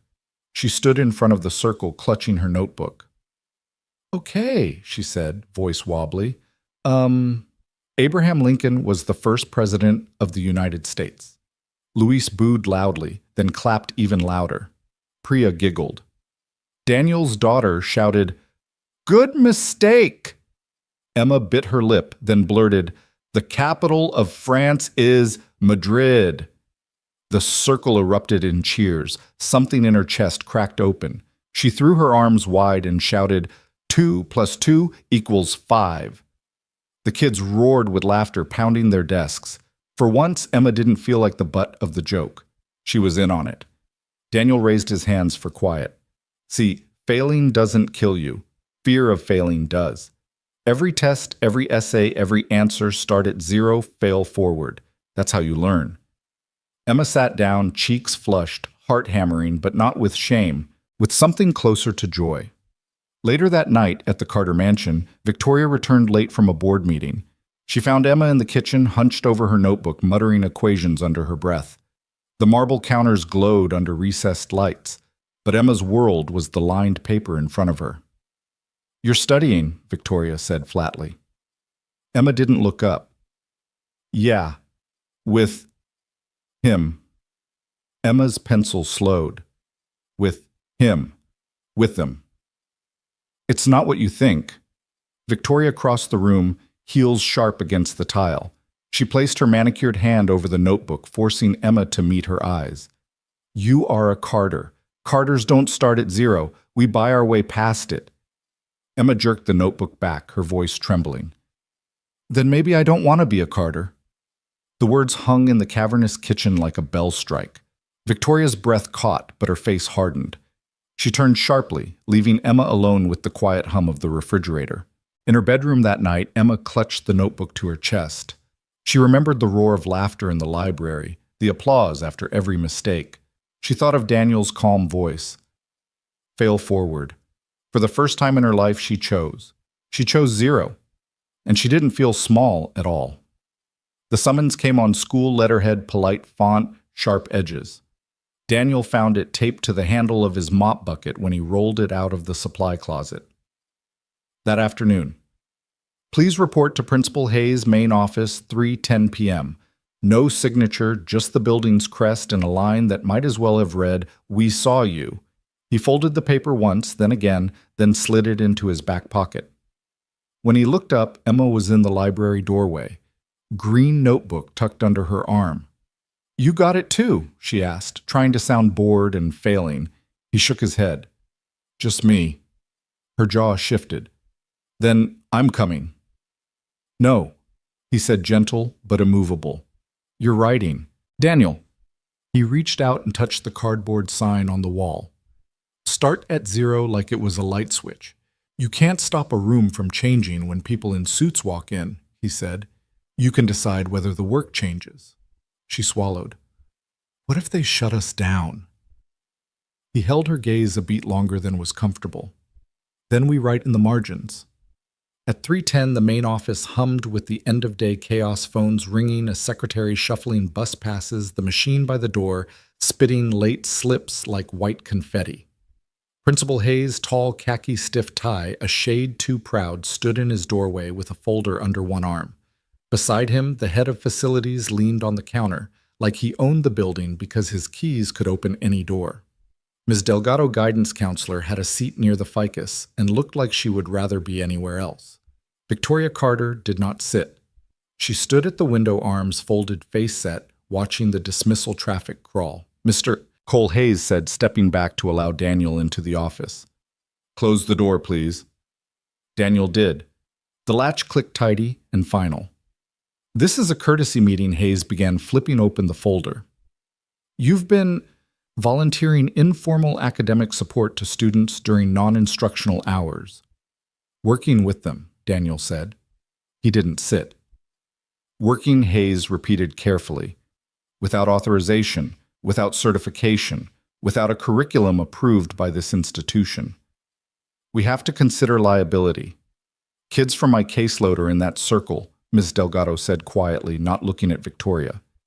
"They are safer in that room than in most places in this building. It's not a club, it's a lifeline." Facilities coughed. "We got concerns about an employee using the East Wing for anything but custodial duty. Insurance, too. And there's the matter of optics," Hayes added, and the word hung heavy in the air. "A circulating photo of a custodian running what looks like an unsanctioned class. The community." "What community?" Ms. Delgado cut in heat, rising in her voice. "The kids who never see themselves on the brochures?" Hayes's look told her to fall back. Victoria's expression didn't change. She might as well have been carved from the window frame, except Daniel saw, just for a second, the way her fingers tensed against her elbows. "We are placing you on temporary suspension from any mentoring activity," Hayes said, at last voice turning official. "You will continue in your custodial role. You will cease meeting with students, effective immediately. Suspension." Daniel repeated, tasting the word like a chipped tooth. He nodded once. "Understood." Emma burst in then, because of course she had her ear to the door. The secretary reached too late for the handle. Emma was already there, cheeks flushed, notebook clutched like evidence. "You can't do this," she said. Eyes locked on Hayes, then flicking to her mother. "He's the only reason I'm passing anything," Emma Victoria warned, tone low. "Not here. No, Mom. Here." She stepped further into the office, planting her feet on the cheap carpet like a claim. "You want optics? Here's one. Your daughter failing in public until a man pushing a mop gave her a way to breathe." Hayes stiffened. Facilities stared at a spot over her head. Ms. Delgado's hands twisted in her lap. Daniel put a hand on Emma's shoulder pressure, just enough to anchor, not enough to restrain. "It's okay," he said. "This isn't our fight. It is she said, voice cracking. It's my life. He absorbed that, then looked at Hayes. Do I need to turn in keys? Hayes hesitated. Power liked when the other person flinched. Daniel wasn't. Keys to the library for now, Hayes said, fishing a manila envelope from a drawer. Daniel reached into his pocket and set 2 tarnished keys on the desk. They made a lonely sound on the wood. He didn't look at Victoria. He didn't look away from her either. Something passed between them. Recognition may be the kind that flares when 2 people realize they are both choosing less than what they could take. Mr. Cole Hayes said, relief seeping into his tone now that the ritual had a shape. I appreciate your cooperation. Daniel nodded once.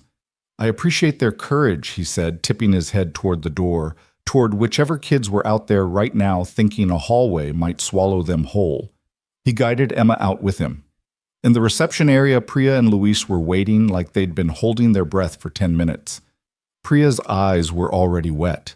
Luis stared at the envelope in Daniel's hand as if it contained a verdict. Well, Luis asked. Daniel held up the envelope. I'm benched. Priya made a sound like a gasp folded into a sob.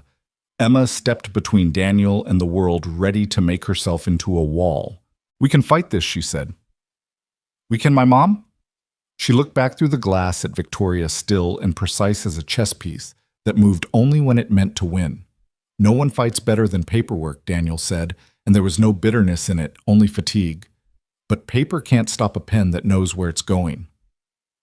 What does that even mean? Luis asked, half mad, half desperate. It means this isn't church. Daniel's voice was quiet and firm, like the floors under their feet.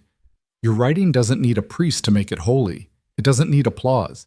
It needs you in a chair with 10 honest minutes and the guts to hate the first draft. Emma blinked fast.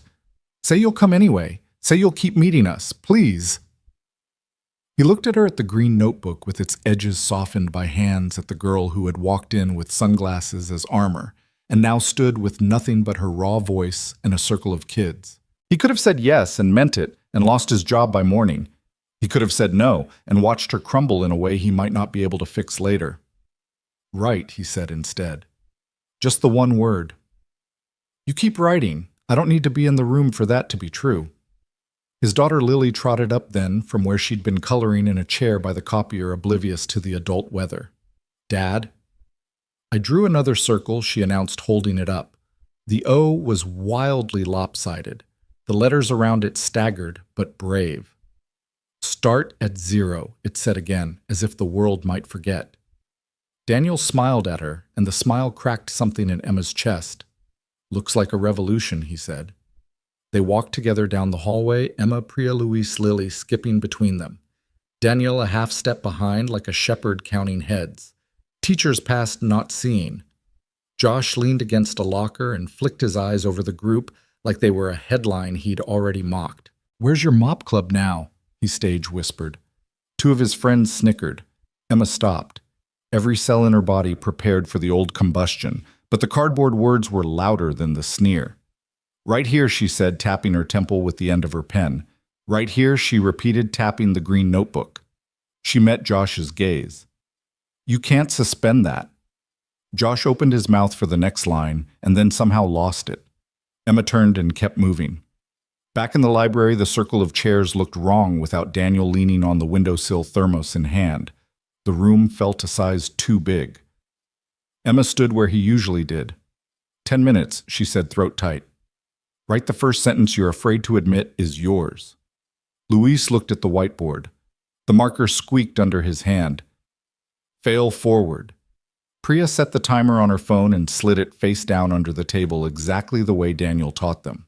Lily took her place by the cardboard sign and drew another crooked O inside the first, a second circle like a promise. They wrote, not better than before, not braver, not cleaner, just as if the act itself were the point. Words tumbled clumsy and alive, and the room began to feel like itself again, just slightly rearranged to make space for the empty that his absence made. When the timer chirped, no one moved right away. Luis said, I hate this. Priya said, me too. Emma said, good, surprising herself with the steadiness of it. She swallowed. Means it's working. At home that night, the Carter mansion sounded like a museum again, quiet, curated to make you feel small. Emma sat cross-legged on her rug, the green notebook open to a blank page that looked like a dare. She tried to write about what had happened, and the sentences came out like apologies. She tore the page free and started over. If the world only listens to titles, she wrote slowly, maybe the only way to be heard is to erase mine. She stopped and stared at the line. It scared her. It comforted her. It felt like stepping to the very edge of the tile and looking over into the dark. Down the hall, Victoria stood in her study with the lights-off phone glowing cold in her palm. Hayes had sent a follow-up suspension enacted. Monitoring continues. Appreciate your discretion. Her thumb hovered over reply. Instead, she opened the photo she'd taken through the wired glass that morning. Emma's face lit with the kind of effort money couldn't fake. She enlarged it until the pixels climbed apart a mosaic of a girl she had made and could not control. She put the phone down and pulled open the bottom drawer. Inside alphabet charts, a text-to-speech device she hadn't switched on in years, a large print novel with the spine barely cracked. She touched them and then let go as if they were hot. In the East Wing. Long after the building emptied and the automatic lights cut out, Daniel walked the hallway with a push broom instead of a mop, the old school smell rising in waves. He paused by the library door and laid his palm against the cool glass. On the other side, cardboard letters waited in the dark. He whispered, not sure if he was praying or promising, start at 0, and then kept sweeping because the floor needed him, and so did a dozen kids who thought they were alone until a circle made them otherwise. Tomorrow, he wouldn't be in the room, but the work would be. Night draped the Carter mansion like a velvet curtain, muffling the house's expensive quiet until even the grandfather clock seemed to breathe softer.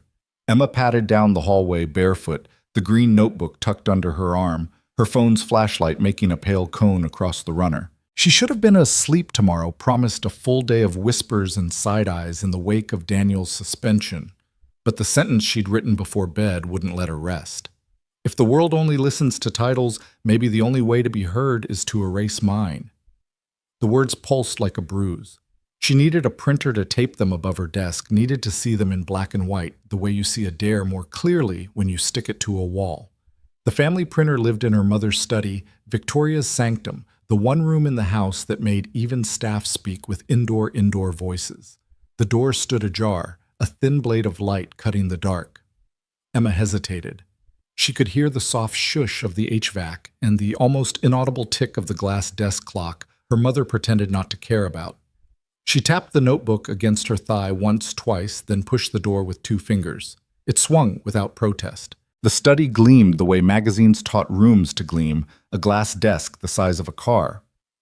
Hood, a wall of books arranged by color instead of subject, a floating shelf with awards that weighed more than they looked. But what always ruined the illusion were the drawers. Victoria kept them locked during the day, guarded as if they contained stock options instead of pens. Tonight, the bottom left one sat cocked open by an inch of misalignment that would have enraged Victoria's sense of symmetry. "Mom?" Emma whispered, peeking around the door. No answer. The house sighed. She crossed to the printer, but her feet stopped at the open drawer the way your eyes stop at a siren-loud word. Curiosity and dread tangled in her chest. She slid the drawer open with her fingertips slow, as if she were disarming something. Inside a tray of laminated alphabet cards in bright primary colors. ABBCC in block print. Below them a text-to-speech device the size of a paperback, its buttons worn smooth. Thick pencils with triangular grips. A pack of colored overlays, transparent sheets in pale blues and greens and ambers. And on the bottom, half hidden under a folder, a large print edition of a classic novel, the pages yellowed the type so big it looked like shouting. Emma froze. It didn't make sense until it made so much sense she had to sit down. She lowered herself into the leather chair, the notebook slipping onto her lap. Her mind rearranged certain memories, like furniture, finally admitting where it belonged, the way Victoria read contracts aloud under her breath, when she thought no one was listening. How she never asked Emma to read the menu in a restaurant, always treating her by ordering. The strange, rigid pride she had in memorizing presentations instead of relying on notes. Emma picked up one of the overlays. The plastic felt flimsy, cheap against her fingers, the kind of thing a teacher might pass to a kid no one had time to understand. She laid it over a page of the large print novel. The letters softened, settled. Her own breath hitched. She reached for the text-to-speech device and thumbed the on switch. A tinny voice, genderless and precise, bled into the room. Chapter 1. Emma snapped it off as if she'd intruded on a secret so intimate that sound itself was an offense. She stared at the drawer like it might snap shut and erase the evidence. But it sat there stubbornly open, full of artifacts that told one story in 10 different dialects. Her mother wasn't perfect at everything. Her mother, Victoria Carter, who stitched a company together with iron thread and a smile sharp enough to open envelopes, had trouble with letters. Had always had trouble with letters. Had built an empire around that trouble so no one would see it. Emma felt something hot sting the backs of her eyes. Not anger exactly. Though anger was there like an old friend, more like a sudden fierce empathy crashing into the scaffolding of all her grudges at once. How many dinners had turned into tribunals, not because her mother loved cruelty, but because fear had been sitting at the table longer than Emma had been alive. The house shifted, settling, or maybe exhaling. Emma picked up the laminated alphabet cards and fanned them, a child's rainbow in her hand. Her throat went tight. She thought of 10-year-old Emma trying to tie her shoes while a nanny's precise fingers did the work, and of another girl tonight on a curb in the rain, a man in a faded uniform double-knotting her laces with patient pride. 2 different knelt postures, 2 different kinds of love. One of them had kept its softness. The other had put on armor and never taken it off. "Why didn't you tell me?" she whispered to no one to the drawer to the room that had always been too clean to trust. She slid the drawer shut gently and stood. The printer blinked at her like a docile animal waiting for commands. Suddenly, she didn't want anything printed in here at all. She turned to leave and stopped. Another drawer top right this time sat locked. Emma pressed her palm to the cool wood, feeling foolish and 19 and 12 at once. She tugged. It held. She exhaled and forced herself toward the door. In the hallway, her feet slowed near the framed family photo. The last one before her father left Victoria's smile perfect, and a little brittle Emma, small in a white dress, her eyes searching sideways for something that wasn't there yet. The glass reflected her now older and messier hair, up in a lopsided knot, a smear of ink across one knuckle. The 2 versions of her shared the same space for a heartbeat. She didn't know which one she pitied. Back in her room, she closed the door quietly and sat on the floor under the window the way she always did when she needed truth to feel like gravity instead of a trap. She flipped open the green notebook to a new page and wrote without thinking. "My mother built palaces so no one would see the staircase she falls down at night." She stared at the sentence. She hadn't known that was waiting in her wrist until it was there in ink. The next line came slower. "Maybe she pushed me so hard not because she loved perfection, but because she feared I had inherited her war." Inherited the war. The phrase hit her in the sternum. She thought about the way her mother had said Carters don't start at 0, and how the alphabet cards had sat there in the drawer like an altar to 0 used in the dark. She wanted to be furious. It would be easier. But the image of the text-to-speech voice, flat tinny, reliable in a way human voices never are, kept dragging her back to something like sorrow. For the first time in months, she wanted to walk down the hall and knock on her mother's door and say, "Tell me. Tell me how the letters tilt for you, how they slip, how you catch them, and hold them still like butterflies you can't bear to pin." A light passed under her door. She held her breath.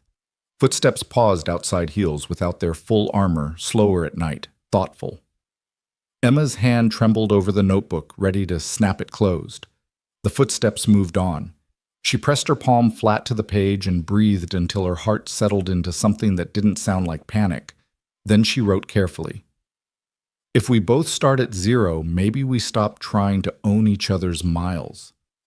A sudden memory rose up, uninvited Emma, at 7, sitting at the long dining table with a children's chapter book. Victoria had stood behind her, one hand on the back of the chair, like a captain's, the other hand tracing the lines with a pencil. Slower, she'd said when Emma tried to skip the hard words. "No, see it, don't pretend it." At the time, Emma had heard it as cruelty. Maybe it had been a message passed down from one frightened girl to another, with too much steel added in transit. Downstairs somewhere deep in the house, A cabinet door clicked and soft jazz lifted like steam. Her mother never slept on nights that smelled like decisions. On those nights, Victoria moved through the study like a ghost employing a body, reading contracts out loud, letting the syllables do their work in the air, even when the page refused to pay her the courtesy of lying flat in her head. Emma stood again before she could talk herself out of it. She opened her door and stepped into the hall, the notebook tucked against her ribs like a shield. She made it 5 steps toward the study and stopped. The slice of light under Victoria's door was enough to make her throat close. "Not tonight," a voice in her said. "Not because you're afraid, but because you finally know this is bigger than a midnight confessional." Daniel's voice threaded in after it, low and patient. "The right thing never begs for applause. Keep laying down the words." She returned to her room and sat once more. She copied the line she'd written before "Ats, if the world only listens to titles." And then under it, bold and deliberate, added, "Start at 0 was never an insult. It's permission." She closed the notebook and pressed it to her chest until the paper warmed. Then she slid it under her pillow like a child might hide a treasure and lay back, eyes on the ceiling's dim geometry. Sleep took a long time to find her. When it did, it threaded her dreams with low voices at a library door, a curved shoelace resting against a small sneaker, a deck of alphabet cards that refused to stay hidden in a drawer. In the morning, she would not be able to unknow what she had learned. In the morning, she would ask. She would not let Victoria rewrite the night into something tidy. But for now, while the house held the last of its quiet and the sky beyond her window softened toward gray, Emma let the truth sit without trying to weaponize it. It felt like holding a bowl with both hands. Across the hall, Victoria stood in her study with the lights off. Eyes closed, fingertips resting on the edge of the same drawer Emma had touched. She had not heard the device speak, had not seen the cards go out and back. But some rooms change you if you wait outside long enough, and tonight on either side of a hall built for distance, a mother and a daughter kept company with the same secret. Tomorrow, they would test whether it could turn into a bridge. The next morning broke with a sharp wind off the river, rattling the windows of Ridgeview Academy like an omen. Emma walked through the gates with her chin tucked into her collar, the green notebook heavy in her bag, the memory of the open drawer pressing against her ribs like a bruise. By first period, the air was already thick. Daniel was gone, suspended indefinitely. The students in the secret circle carried themselves like half a body without its spine. Luis slouched so deep into his hoodie he looked folded in half, and Priya traced invisible circles on her desk, as if sketching the words she couldn't say aloud. Even Emma's smile, which had begun to bloom in those weeks of failure practice, wilted at the edges. Ms. Franklin handed back another test. Emma saw the grade before she even pulled the paper all the way free, 74 scrawled in red. Not a miracle, but not failure either. She slid the test under her notebook before the class hawks could crane their necks. When the bell rang, Luis muttered, "He's not coming back, is he?" Emma glanced at him, and her voice came out sharper than she intended. "Of course he is." Priya lifted her eyes, worried. "Your mom doesn't lose." Emma thought of the drawer, of the overlays, the oversized type, of the truth she couldn't tell anyone yet. "Maybe she's not the one fighting. This time," Emma said half to herself. That afternoon, the library was emptier than ever. The janitorial cart stood parked in its usual corner, but Daniel's absence turned it into a gravestone instead of a landmark. The kids shuffled into their circle like soldiers reporting to duty without an officer. For a long minute, no one spoke. Finally, Emma dropped her bag onto the floor with a thud. "We keep going," Luis snorted. "Doing what? Pretending we're teachers?" Emma pulled the notebook out and slapped it on the desk. "He didn't teach us to pretend. He taught us to fail forward. We don't stop just because someone's scared of him." Priya's soft voice threaded the air. "What if we're scared too?" Emma looked at them both. Her fingers itched to write, but instead she let the words fall raw. "Then we start at 0. Again." The silence shifted. Not gone, but rearranged. Emma flipped open the notebook to a fresh page. "Okay, let's screw up together." She wrote a math problem on the board badly. Luis groaned but picked up the marker next, his mistake making the others laugh. Priya stumbled through a poem line by line, the rhythm clumsy and awkward, and Emma clapped so hard her palms stung. They were shaky, clumsy, without Daniel's calm voice anchoring them, but they were still moving. That night, Emma came home to find her mother waiting at the kitchen island laptop, closed glass of wine untouched. Victoria rarely waited. She was the one people waited for. The air itself seemed caught in her posture. "Word reached me you've been running something in the library," she said without preamble. Emma froze the notebook still in her hand. "We're just studying." Victoria's eyes flicked to the green cover. With him, Emma's jaw tightened. Without him now. "Thanks to you." The silence stretched brittle as glass. Victoria finally exhaled, her voice quieter. "Do you even know who he is? That man is not what he seems." Emma thought of the drawer, of secrets people carried so carefully they cut their hands on the edges. "Neither are you," she said. Her mother's eyes narrowed, hurt and anger braided together. "Excuse me." Emma set the notebook down with deliberate care. Her hands shook, but she held her ground. "You act like I'm broken because I don't meet your impossible standards. But maybe you're just afraid I'll see you're not perfect either." Victoria's lips parted, then closed again. Her knuckles whitened on the stem of her wineglass, though she didn't lift it. For a flicker of a second, Emma thought she saw something naked and human pass across her mother's face, but it vanished, replaced by armor. "You don't understand what it costs to build this life," Victoria said finally. Emma's voice dropped. "Then show me." They stood locked across the island, two Carters with different wars coiled under their skin. Neither moved first. Later, alone in her room, Emma opened her notebook again. She wrote one sentence steady, despite her trembling hand. "Zero isn't the absence of power. It's the beginning of honesty." When she closed the notebook this time, it didn't feel like hiding. It felt like sharpening a blade she wasn't ready to use, but knew she would. The following week at Ridgeview felt like walking through molasses. Every class dragged every whisper in the hallway, seemed to circle back to Daniel's name, and Emma carried the weight of her secret like a stone in her backpack. The circle still met in the library, though it wasn't the same. They laughed at their mistakes, stumbled through equations, read passages with clumsy rhythm, but there was a hollow space where Daniel's steady voice should have been.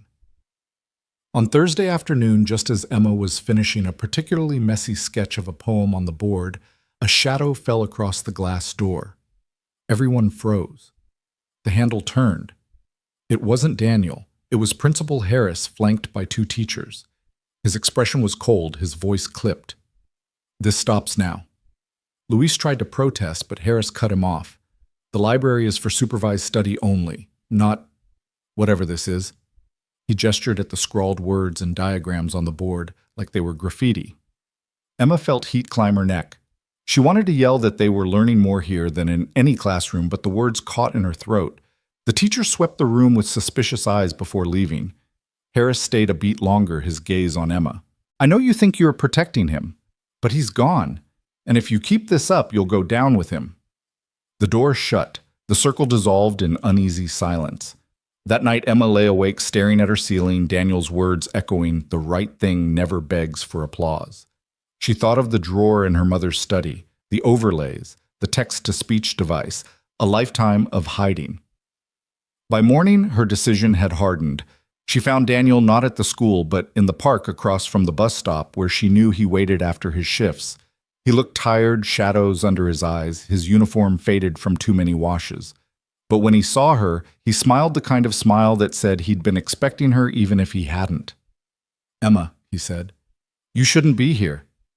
"Neither should you," she shot back, then softer. "They're falling apart without you." He shook his head. "They'll be fine. You're stronger than you think." Emma pulled out the green notebook and held it out to him. "Not without this." He didn't take it. His eyes lingered on the frayed edges, then on her. "That's yours now." She clenched the notebook tighter. "You don't get it. Harris is breathing down our necks. My mom." She cut herself off. She wasn't ready to share the drawer yet. "She's making sure you don't come back. And I can't keep holding this by myself." For a long moment, Daniel said nothing. The traffic behind them hummed, a dog barked somewhere in the distance. Finally, he spoke.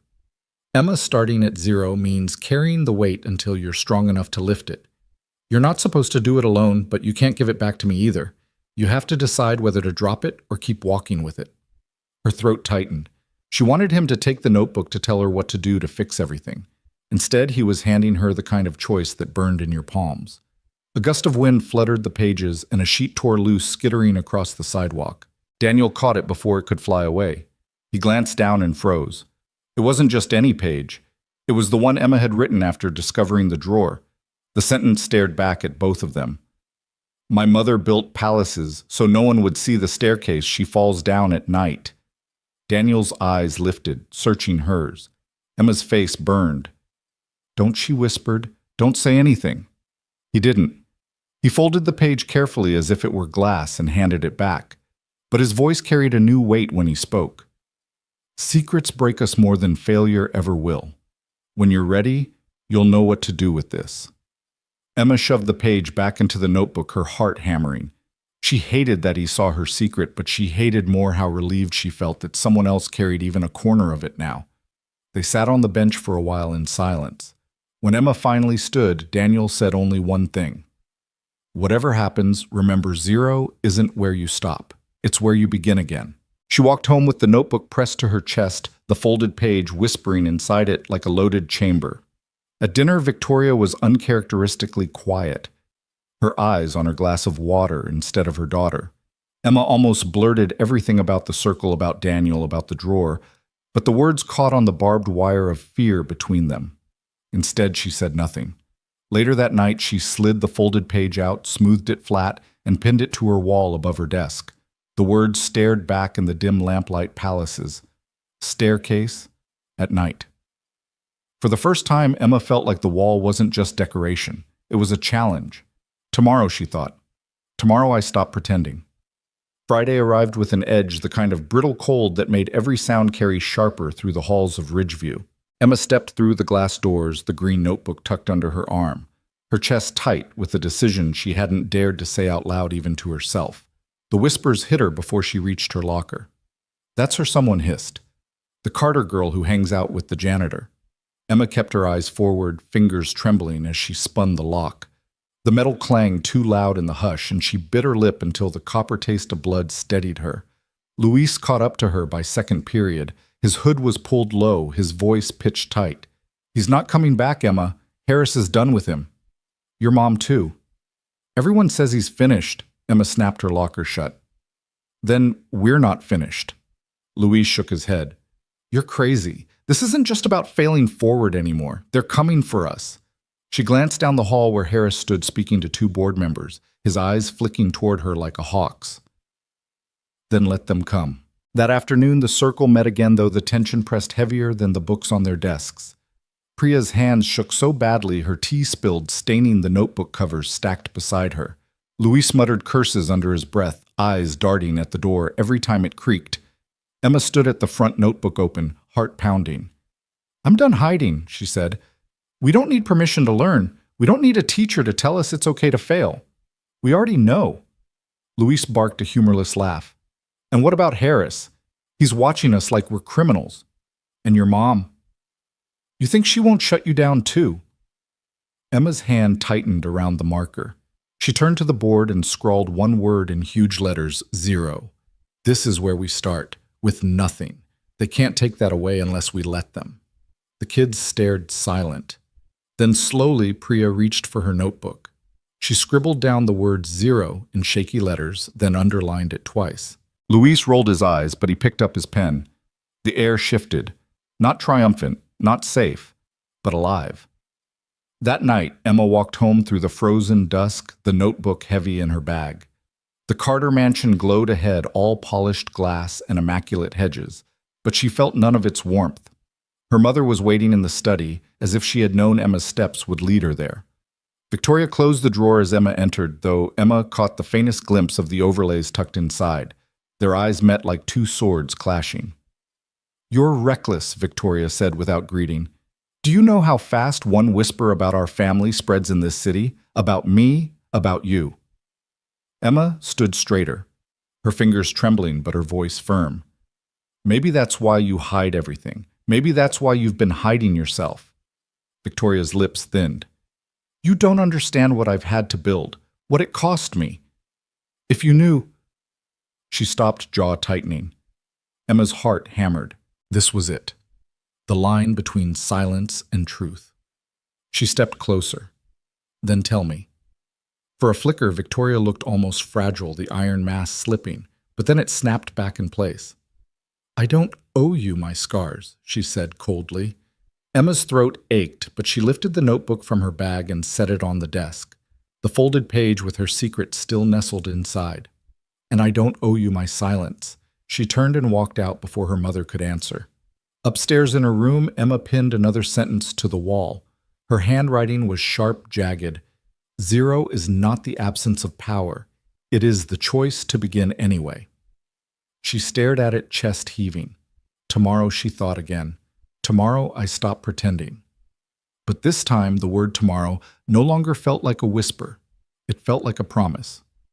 The flyer went up on Monday, heavy cardstock taped to the main stairwell, under the glare of a trophy case, Ridgeview Annual Speech Contest Theme Voice and Identity. A line of smaller text promised scholarships, a gold-plated plaque, the whole polished future. Students slowed to read it, whispering in clumps, eyes bright with a hunger Emma recognized because it had started to wake in her too. She stood there longer than she meant to backpack strap, digging into her shoulder, the green notebook warm against her ribs. Voice and identity. It felt less like a prompt and more like a dare. She didn't tear off a registration tab. She didn't need to. She already knew what she would say. That night, she spread her notebook and a mess of loose pages across her bedroom carpet. The house murmured its rich, empty noises, the HVAC's soft exhale, the occasional click of settling glass, none of it louder than the sentence she'd pinned to the wall. Zero is not the absence of power. It is the choice to begin anyway. She wrote until cramped fingers forced her to stop, then copied the best parts by hand, then cut entire paragraphs that sounded like performance instead of blood. When the words finally held, they were plain and sharper for it. She could hear Daniel's voice under them cut the adjectives. Let the sound stand, and Priya's whisper, "I heard it," and even Luis's reluctant grunt when a line was true. "Yeah, keep that one." The auditorium on contest night was all varnished wood and fake ferns lining the stage, the air bright with perfume and nerves. Parents dressed like weekends at country clubs. Teachers swapped bets with eyes.